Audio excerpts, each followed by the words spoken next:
اللہ اکبر، اب اس نے آنا تھا جس نے عالم کا رنگ بدلنا تھا، اب اس شخصیت کی آمد ہونے والی تھی جس کی وجہ سے یہ کائنات بنائی گئی ہے۔ لوگ کہتے ہیں میلاد کیوں مناتے ہو؟ ارے جس کے لیے ساری کائنات بنائی گئی ہو، جو وجہ تخلیق کائنات ہو، رسول پاک وہ ہے، ہی از the reason of the all creation۔ اور یہ میں نہیں کہہ رہا، یہ رب فرما رہا ہے حدیث قدسی میں کہ اے محبوب اگر تمہیں نہ بناتا تو یہ کائنات ہی نہ بناتا، نہ یہ چاند بنتا، نہ سورج بنتا، نہ آسمان، نہ جنت، ارے نہ میں ہوتا نہ آپ ہوتے۔ جس کی وجہ سے میں اور آپ دنیا میں آئے ہیں، جب اس کی ولادت کی باری آ رہی ہے تو دیکھو دنیا کا رنگ کیسے بدلا جا رہا ہے، دنیا کو میسج کیا جا رہا ہے۔ 55 دن پہلے پوری دنیا میں یہ شور مچ گیا کہ مکے میں ایک ایسا واقعہ ہوا ہے کہ اب کعبے والوں کو کوئی نہیں ہرا سکتا، اب کعبے کا رکھوالا آنے والا ہے، اب کعبے کو عزت دینے والا آ رہا ہے، کعبے سے بت نکال کر اس کے طواف کو تقدس کے ساتھ جاری کرنے والا آ رہا ہے۔ شاعر کہتے ہیں نا،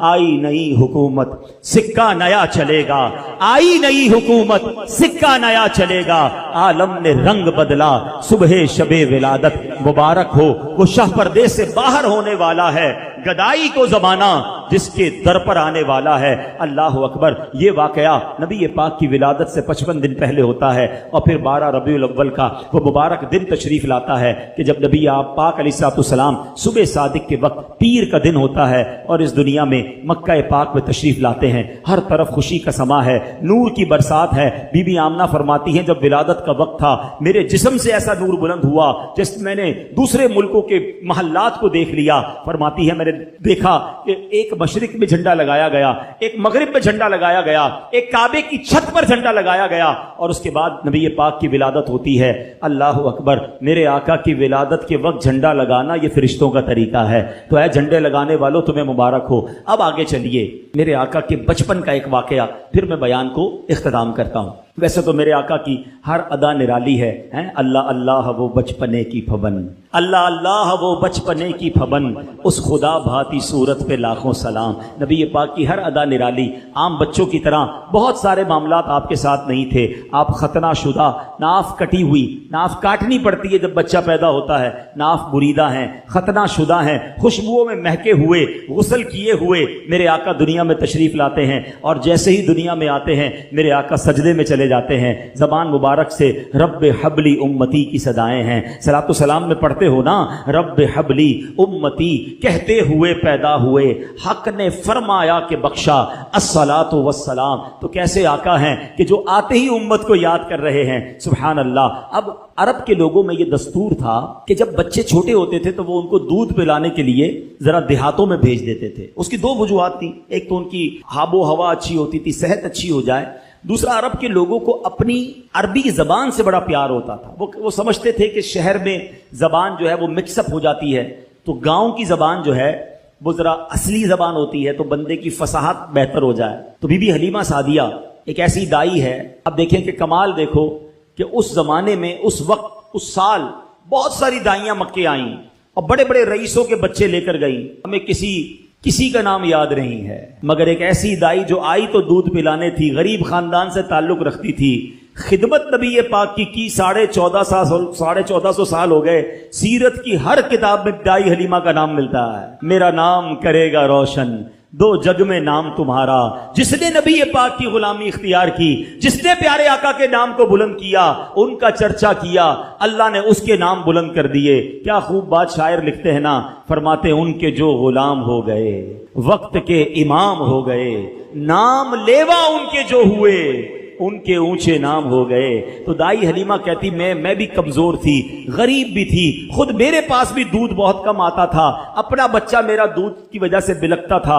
میں مکے پاک آئی، سب دائیوں نے بچے لے لیے، مجھے کسی نے بچہ نہیں دیا، مگر میں نے ایک بچہ دیکھا، چاند سا چہرہ، خوبصورت چہرہ، نورانی چہرہ، مگر کوئی دائی اسے نہ لے گئی، کیونکہ نبی پاک کی ولادت سے پہلے ہی پیارے آقا کے والد محترم کا وصال ہو گیا تھا۔ دائیوں نے سوچا والد ہی نہیں ہے، ہمیں مال نہیں ملے گا, ہمیں تحفے نہیں ملیں گے. تو کسی نے بچے کو نہیں لیا. آپ سوچتی ہیں میں خالی آئی تھی, خالی جانا نہیں چاہتی تھی, سوچا کسی نے نہیں لیا. جیسے بچے کو دیکھا دل میں جگہ بن گئی. بڑا پیارا مسکراتا چہرہ تھا, نورانی چہرہ تھا. میں نے سوچا خالی ہاتھ جانے سے بہتر ہے اسی بچے کو ساتھ لے لیتے ہیں. اب سبحان اللہ, دائی علیمہ کہتی جیسے ہی بچے کو گود میں لیا میرے پاس بھی دودھ بڑھنے لگا, میری بکری کے تھن بھرنے لگے, ہم سب گھر والوں نے دودھ پیا.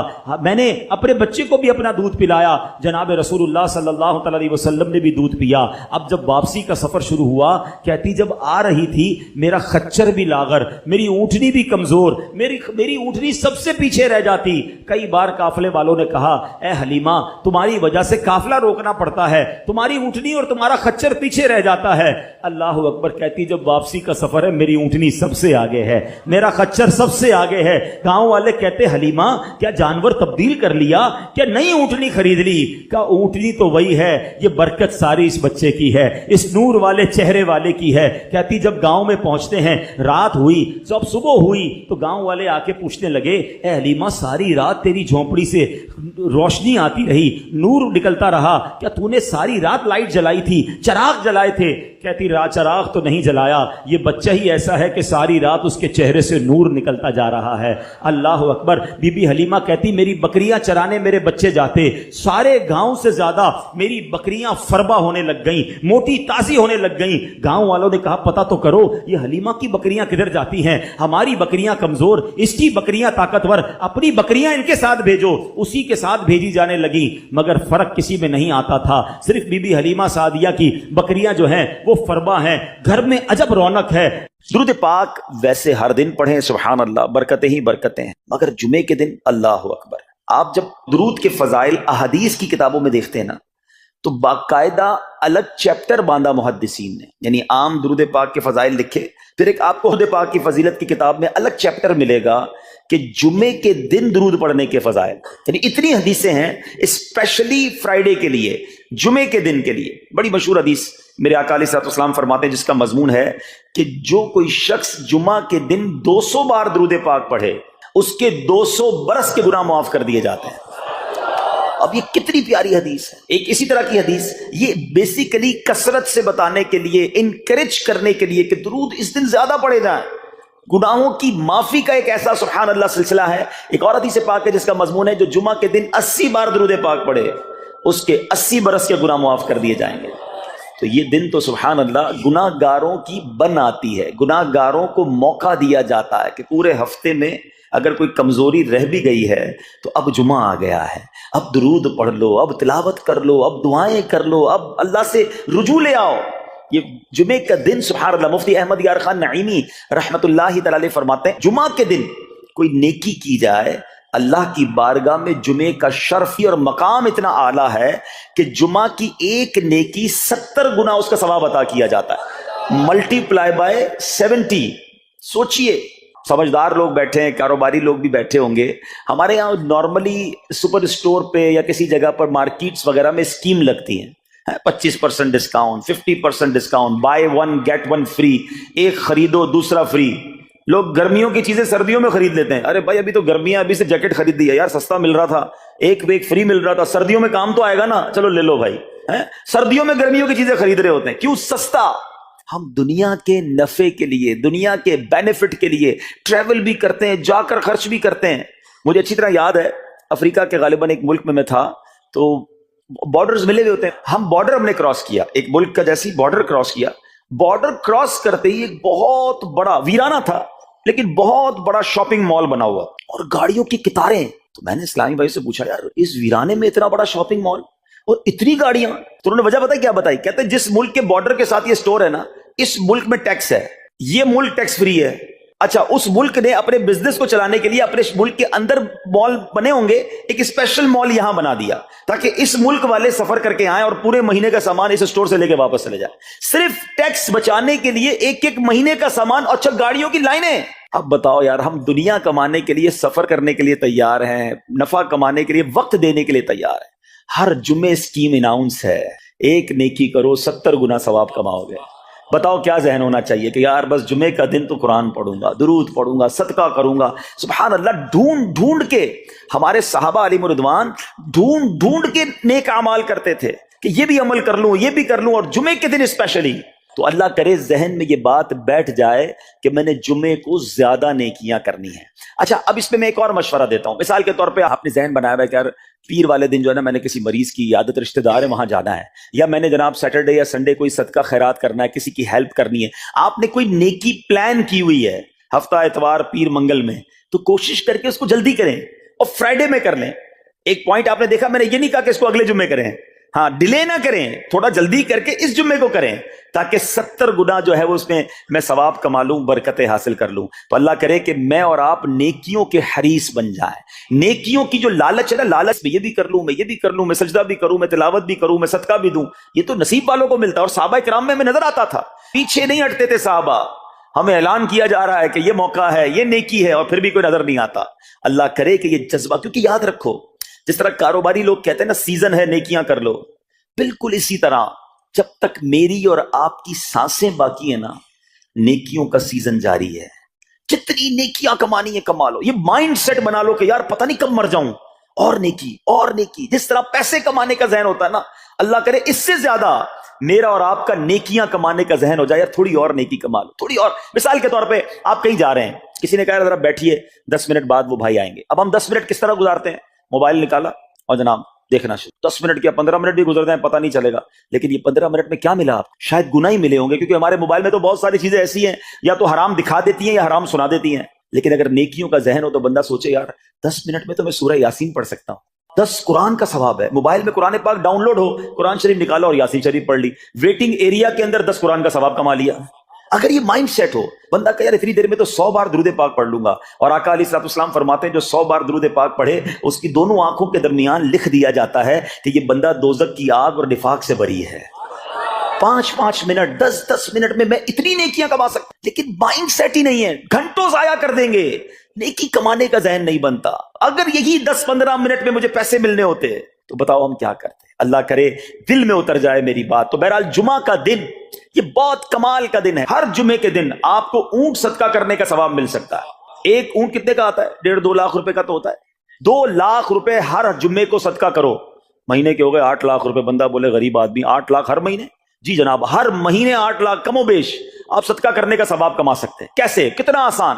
نبی پاک علیہ الصلوۃ والسلام فرماتے ہیں جس کا مضمون ہے جو جمعے کے دن سب سے پہلے آتا ہے اسے اونٹ صدقہ کرنے کا ثواب ملتا ہے، جو اس کے بعد آتا ہے اسے گائے صدقہ کرنے کا ثواب ملتا ہے. اللہ کی رحمت سے ہر جمعے فرشتے مسجد کے دروازے پر کھڑے ہوتے ہیں. ہم اللہ سے دعا کرتے ہیں اللہ تیری نوری مخلوق کے صدقے ہم پر رحم فرما، ہماری مغفرت فرما. مگر جب امام خطبے کے لیے کھڑا ہو جاتا ہے، آقا علیہ الصلوۃ والسلام فرماتے ہیں وہ رجسٹر بند کرتے ہیں اور وہ بھی آ کر امام کا خطبہ سننے کے لیے بیٹھ جاتے. تو جلدی آ کر کچھ منٹ پہلے آ کر. اچھا، علم دین الگ ملتا ہے، ظاہر ہے یہاں ہر جمعے بیان ہوتا ہے، وہ بیان سننے کو آپ کو الگ ملے گا، نیکی کی دعوت الگ ملے گی، اور سبحان اللہ اونٹ صدقہ کرنے کا ثواب. تو مبارک ہو انہیں جو جلدی آتے ہیں. تو بہرحال اب میں چاہتا ہوں کہ جب بات جمعے پر ہی ہو رہی ہے تو ایک میں نے اور آپ کو پیغام دینا تھا. جمعے کو خطبہ دیا جاتا ہے، سالوں سے خطبہ سن رہے ہیں. مجھے اچھی طرح یاد ہے جب میری عمر شاید 17-18 سال تھی تو سن کر آدھا خطبہ تو مجھے اسی وقت یاد ہو گیا تھا. اب شاید پونا یاد ہو گیا ہوگا.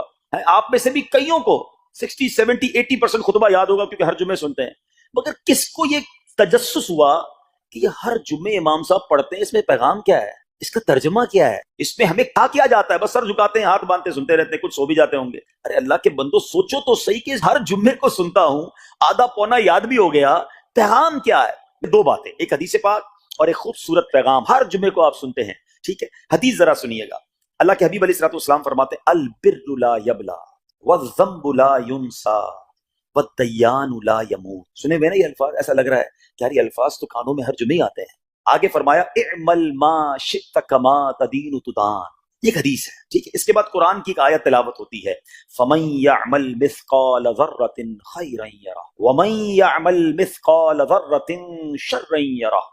یہ کانوں نے کئی بار، کہوں کہ سینکڑوں بار سنے ہیں. دل ہلا دینے والا پیغام، بڑا سمجھانے والی بات ہے اس حدیث میں. البر لا یبلا. میرے آقا فرماتے ہیں نیکی پرانی نہیں ہوتی، کرتے جایا کرو. یہ نیکی تمہارے اکاؤنٹ میں جمع ہو رہی ہے. میں اور آپ بھول جائیں گے، میرا رب نہیں بھولتا. اس کے خزانے بڑے ہیں. جہاں نیکی پرانی نہیں ہوتی نا. اب اگلا جملہ سنو, وَالذَّنبُ لَا يُنسَى, گناہ بھلایا نہیں جاتا. میں اور آپ بھول گئے. افسوس یہ ہے, عجیب کہانی ہے. یہ تو ایک عجب الگ ٹاپک ہے کہ آج جس سے ملاقات کرو اس کو 15 سال 20 سال 25 سال پرانی نیکیاں یاد ہیں. لوگ ملتے ہیں کہتے ہیں 1990 میں حج کیا تھا, 95 میں عمرہ کیا, 2002 میں فلاں مسجد بنائی. آپ کی دعوت اسلامی کے قافلے میں بھی 2005 میں گیا تھا. ساری نیکیاں 15 20 سال پرانی یاد ہیں. گناہ کل جھوٹ بولا تھا یاد ہے, کل رات کو بد نگاہی ہو گئی تھی وہ یاد ہے, پرسوں غیبت کی تھی وہ یاد ہے. سالوں تو چھوڑو, ہم گھنٹے پہلے کا گناہ بھول جاتے ہیں. مگر حدیث ڈرا رہی ہے, سمجھا رہی ہے کہ دیکھو وَالذَّنبُ لَا يُنسَى, گناہ بھلایا نہیں جاتا. تم بھول گئے ہو, اگر کہیں لکھا ہوا ہے جواب دینا ہے. اور آگے فرمایا وَالدَّيَّانُ لَا يَمُوتُ, فرمایا کہ جو فیصلہ کرنے والا ہے اسے موت نہیں آتی. اللہ کو موت نہیں آنی, میں اور آپ مر جائیں گے. جس نے ڈیسیشن لینا ہے, جس نے فیصلہ کرنا ہے, اسے موت نہیں آنی. پھر آگے فرمایا اعمل ما شئت کما تدین تدان, کر لے جو کرنا ہے جیسی کرے گا. پھر قرآن کی یہ آیتیں سمجھا رہی ہیں وَمَن يَعْمَلْ مِثْقَالَ ذَرَّةٍ خَيْرًا يَرَهُ, جو ذرہ بھر نیکی کرے گا, بھلائی کرے گا, وہ دیکھے گا.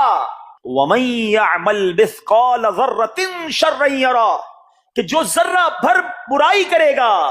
اتنا شاندار جمعے کا پیغام ہر جمعے خطبے میں دیا جاتا ہے. اللہ کرے یہ دل کی گہرائیوں میں اتر جائے. دروازہ بند کر کے, اندھیرا کر کے, اکیلے میں گناہ کرنے والا سوچے کہ ٹھیک ہے دنیا میں کوئی نہیں دیکھ رہا مگر میرا رب دیکھ رہا ہے, مجھے اس ذرہ بھر گناہ کا بھی جواب دینا پڑے گا. لوگ کہتے ہیں چھوٹی سی بات ہے یار, چھوٹا سا گناہ ہے, ٹھیک ہے چلتا ہے, سبھی تو کرتے ہیں. نہیں جناب, وہ نقطہ نواز ہے.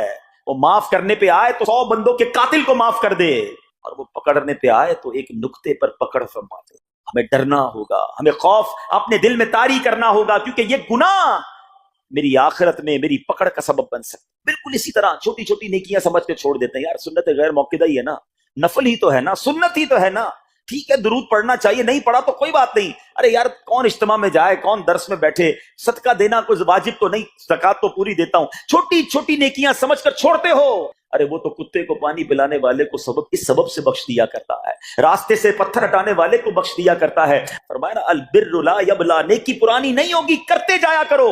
اللہ کرے کہ یہ ذہن بن جائے کہ بس میں زیادہ سے زیادہ نیکی کروں, 2 لوگوں کے دلوں میں خوشی داخل کروں, مسلمانوں کی خیر خواہی کروں. اس ایک ہی حدیث پر, ان آیتوں پر میں مزید بھی بہت بات کر سکتا ہوں, لیکن میں نے اشارہ دیا کہ ضرور اس پر توجہ دیں. اور ایک شاندار پیغام ہر جمعے میں ہم سنتے ہیں. کیا شاندار وہ پیغام ہے. وہ پیغام ہے الا لا ایمان لمن لا محبت له. یاد ہے سب کو, جمعے میں سنتے ہو نا, اور 3 بار کہتے ہیں امام صاحب الا لا ایمان لمن لا محبت له, الا لا ایمان لمن لا محبت له. کبھی تو امام صاحب کو روکتے, حضور یہ ہر جمعے کو پڑھتے بتائیں تو اس میں ہے کیا. نہیں ہمیں کیا ضرورت ہے, بس جمعہ ہو گیا بس ٹھیک ہے, ٹائم پورا ہو گیا, فرض پورا ہو گیا. ارے اللہ کے بندو سمجھو تو صحیح, اس میں میسج کیا ہے. اللہ اکبر, سنو اس کا مطلب کیا ہے, سنو الا لا ایمان لمن لا محبت لا, سن لو اس کا ایمان نہیں جس کے دل میں نبی پاک سے محبت نہیں. ایمان ہی نہیں ہے. ارے جس دل میں نبی پاک سے محبت نہیں اس کا ایمان ہی نہیں ہے. اعلیٰ حضرت امام اہل سنت ایسے ہی نہیں لکھتے کہ اللہ کی سرتابہ قدم شان ہے یہ, انسان نہیں انسان, وہ انسان ہے یہ. قرآن تو ایمان بتاتا ہے انہیں, اور ایمان یہ کہتا ہے میری جان ہے یہ. ایمان کمپلیٹ ہی نہیں ہوتا نبی پاک علیہ الصلوۃ والسلام سے محبت کے بغیر. اور یہ بات ایسا لگتا ہے انفارچونیٹلی کہ غیر مسلم جانتے ہیں, تبھی تو وہ سازشیں کرتے ہیں. انہیں پتا ہے, آپ بتائیں دنیا کے کس ملک میں نماز روکی جاتی ہے؟ نہیں روکی جاتی. مسجدوں کی تعمیر ہو رہی ہوتی ہے, تلاوت قرآن ہو رہی ہوتی ہے, کوئی نہیں روکتا, قرآن چھپ رہے ہیں. لیکن بار بار اگر حملہ ہوتا ہے, بار بار اگر اٹیک ہوتا ہے تو اس لیے ہوتا ہے کہ ان مسلمانوں کے دلوں سے ان کے نبی کی محبت کو نکال. ان مسلمانوں کے دلوں میں اگر یہ محبت رسول رہ گئی تو یہ پھر بھی دوبارہ آ کر یکجا ہو جائیں گے, ایک ہو جائیں گے, نیک ہو جائیں گے. کسی طرح دل سے محبت رسول صلی اللہ علیہ وسلم نکالی جائے, اور اسی وجہ سے یہ ساری سازشیں کی جاتی ہیں. معاذ اللہ, نبی پاک علیہ الصلوۃ والسلام کی گستاخیاں کی جاتی ہیں تاکہ چیک کیا جائے ان پر اثر بھی پڑتا ہے کہ نہیں, کوئی اوپر نیچے ہوتا بھی ہے کہ نہیں, کہ اپنی دنیا میں مگن ہے, اس کو احساس ہی نہیں ہے. میٹھے اسلامی بھائیوں, دنیا کا دستور ہے جب کسی چیز کی ڈیفیشینسی ہو جائے نا تو اس کی ایفیشینسی بڑھائی جاتی ہے. مثال کے طور پہ کسی کے جناب جسم میں وٹامن ڈی کم ہو, ہم کیا کرتے ہیں, وٹامن ڈی کی ٹیبلٹس لے کر اس کو پھر بڑھاتے ہیں. کیلشیم کی کمی ہو, ڈاکٹر کہتا ہے بھائی تھوڑی کیلشیم کی دوائی پیو, تمہارے اندر کیلشیم کی کمی ہو رہی ہے. جب کسی چیز کی کمی کی جائے اس کو بڑھانے کی کوشش کی جاتی ہے. اگر یہ دنیا کے چند لوگوں کا یہ پلان ہے کہ مسلمانوں کے دلوں سے عشق رسول نکالو, تو اب میرا اور آپ کا کام یہ ہے کہ انشاءاللہ عشق رسول کو اب اضافہ کریں گے, اب نبی پاک کی محبت میں اور اضافہ کریں گے, سرور کائنات علیہ الصلوۃ والسلام کی محبت میں زندگی گزاریں گے, خود بھی سچے عاشق رسول بنیں, اپنی نسلوں کو عاشق رسول بنائیں. اللہ سلامت رکھے میرے پیر و مرشد کو. 30 سال پہلے, یہ آج کل کا شعر نہیں ہے, اب بچپن سے یہ ناز سن رہے ہیں, کم و بیش 25-30 سال پہلے میرے مرشد نے کیا پیاری التجا پیش کی, اپنی نسلوں کے لیے کیا ہمیں پیغام دیا. کہتے میری آنے والی نسلیں تیرے عشق ہی میں مچلیں, میری آنے والی نسلیں تیرے عشق ہی میں مچلیں, انہیں نیک تم بنانا مدنی مدینے والے. یہ ہے پیغام دعوت اسلامی کا کہ ہم بھی عاشق رسول بنیں, کسی صورت ہمارے دل سے عشق رسول کم نہ ہو, اور جناب ہماری نسلوں میں ہم عشق رسول اتاریں. تو مجھے اور آپ کو اس ڈیفیشینسی کو ایفیشینسی میں, اس میں اضافے کا اہتمام کرنا ہوگا. اب آئیے دیکھتے طریقے کیا ہیں, کیسے عشق رسول بڑھے گا, کیسے دلوں میں محبت رسول بڑھے گی. کیونکہ جمعے کا یہ اعلان ہر جمعے سنتے ہو, الا لا ایمان لمن لا محبت اللہ, وہ ایمان ہی کامل نہیں ہے, وہ ایمان ہی کمپلیٹ نہیں ہے جس دل میں عشق رسول نہیں ہے. تو عشق رسول بڑھے گا کیسے جناب؟ تو دنیا کا بڑا سمپل فارمولا ہے کہ عشق بغیر اطاعت کے کمپلیٹ ہی نہیں ہوتا. دنیا میں بھی آپ جس سے محبت کریں, ہو ہی نہیں سکتا کہ آپ جس سے محبت کریں اس کی بات نہ مانیں, کہ میں آپ سے محبت بڑی کرتا ہوں مانوں گا ایک بھی نہیں آپ کی. نہیں جناب, جس سے محبت ہوتی ہے بندہ کہتا ہے آپ کے لیے جان حاضر ہے, آپ حکم تو کریں, آپ کا فرمان سر آنکھوں پر. یہ دنیا کا دستور ہے. تو اگر آپ واقعی نبی پاک سے محبت کرتے ہیں یا سچے عاشق رسول بننا چاہتے ہیں, تو پھر فرمان رسول پر عمل کرنا ہوگا, نبی پاک کے طریقے پر عمل کرنا ہوگا, اطاعت رسول کرنی ہوگی, تبھی آپ سچے عاشق رسول کہلائیں گے. یہ ہو نہیں سکتا کہ ایک طرف تو میں نعرہ لگاؤں کہ غلامی رسول میں موت بھی قبول ہے, دوسری طرف نبی پاک کا طریقہ قبول نہ ہو, نہ سچ قبول ہو, نہ مسلمانوں کی خیر خواہی قبول ہو, معاذ اللہ, نہ سنتیں قبول ہو, نہ نماز قبول ہو. جمعے کی نماز میں مسجدیں فل ہیں, کیا عصر کی نماز میں بھی ہوں گی؟ عصر فرض نہیں ہے کیا؟ مغرب فرض نہیں ہے کیا؟ عشاء فرض نہیں ہے؟ میرے آقا فرماتے ہیں جعلت قرۃ عینی فی الصلاۃ, کہ نماز میں میری آنکھوں کی ٹھنڈک ہے. ایک دوست نے اپنے ایک دوسرے دوست سے قرض لیا, اور قرض لینے کے بعد جو ٹائم تھا وہ پورا ہو گیا. اب پیسے اس نے نہیں لوٹائے, بڑی کوشش کی اس نے کہ بھائی میری رقم واپس دے دیں, اس نے نہیں دیا. اب وہ یہ کیس لے کر عدالت میں چلا گیا, اور جج صاحب سے جا کر اس نے کہا کہ اس نے میرے پیسے دینے اور یہ میری رقم نہیں لوٹا رہا. جج صاحب نے کہا کہ تمہارے پاس 30 دن ہیں, ودن 30 days تم نے اس کے پیسے واپس لوٹانے ہیں, ورنہ پھر تمہارے خلاف فیصلہ ہو جائے گا. تو وہ شخص گھر گیا. اب اس نے کیا کیا, اس نے صبح سے لے کر شام تک درود پاک پڑھنا شروع کر دیے. 1 دن 2 دن 3 دن 27 دن ہو گئے. وہ درود پڑھتا رہا اور انتظار کرتا رہا. پیسے تو تھے نہیں, 30ویں دن عدالت میں پیش ہونا تھا. 27 دن گزر گئے, 28ویں رات آ گئی. خواب میں اس کو کسی نے آواز دی کہ گھبراؤ نہیں, تمہارا قرض ادا ہو جائے گا. اگلے دن پھر درود پاک پڑھتا رہا. اب نبی پاک کی خواب میں زیارت ہوئی. آقا علیہ الصلوۃ والسلام تشریف لائے, فرمایا گھبراؤ نہیں, تمہارا قرض ادا ہو جائے گا. تم علی بن عیسیٰ وزیر کے پاس جاؤ اور اس سے کہو وہ تمہارا قرض ادا کر دے گا. اب جب صبح اٹھا تو بہت خوش کہ نبی پاک کی زیارت مجھے ہو گئی. لیکن پھر خیال آیا کہ میں اگر وزیر صاحب کے پاس گیا اور انہوں نے مجھ سے کوئی ایویڈنس مانگ لیا, کوئی پروف مانگا, کہ میں کیسے مان لوں تمہیں نبی پاک نے بھیجا ہے؟ اس بات پر تو میرے پاس کوئی دلیل نہیں ہے. اب 30ویں رات آ گئی, آخری رات ہے, صبح عدالت میں جانا ہے. درود پاک پڑھتے پڑھتے سو گیا. سرور کائنات علیہ الصلوۃ والسلام نے خواب میں پھر کرم فرمایا. فرمایا علی بن عیسیٰ وزیر کے پاس جاؤ, وہ تمہارا قرض ادا کر دے گا. کہ حضور میں چلا تو جاتا, مگر اگر وہ مجھ سے یہ کوئی پروف مانگتا, کوئی ایویڈنس مانگتا, تو میں کیا جواب دیتا؟ پیارے آقا علیہ الصلوۃ والسلام نے فرمایا کہ ایسا کرو, اسے یہ کہنا کہ آپ کا ایک راز ہے جو آپ جانتے ہیں اور رب جانتا ہے, اور وہ راز یہ ہے کہ آپ روزانہ فجر کے بعد 5000 بار درود پاک پڑھتے ہیں, اور جب تک درود پاک مکمل نہیں ہوتے آپ کسی سے بات نہیں کرتے. اب جب صبح اٹھا تو بہت مطمئن کہ اب تو دلیل بھی آ گئی ہے. پہنچ گیا صبح صبح علی بن عیسیٰ وزیر کے پاس, اس کا دربار لگا ہوا ہے. اس نے پیغام بھجوایا کہ میں علی بن عیسیٰ وزیر صاحب سے اکیلے میں ملنا چاہتا ہوں, پیغام لایا ہوں. درباری نے آ کر پوچھا, وزیر صاحب پوچھ رہے ہیں کس کا پیغام لایا ہو؟ کہا میں نبی پاک علیہ الصلوۃ والسلام کا پیغام لایا. فوراً وزیر صاحب نے بلا لیا, کہا فرمائیے.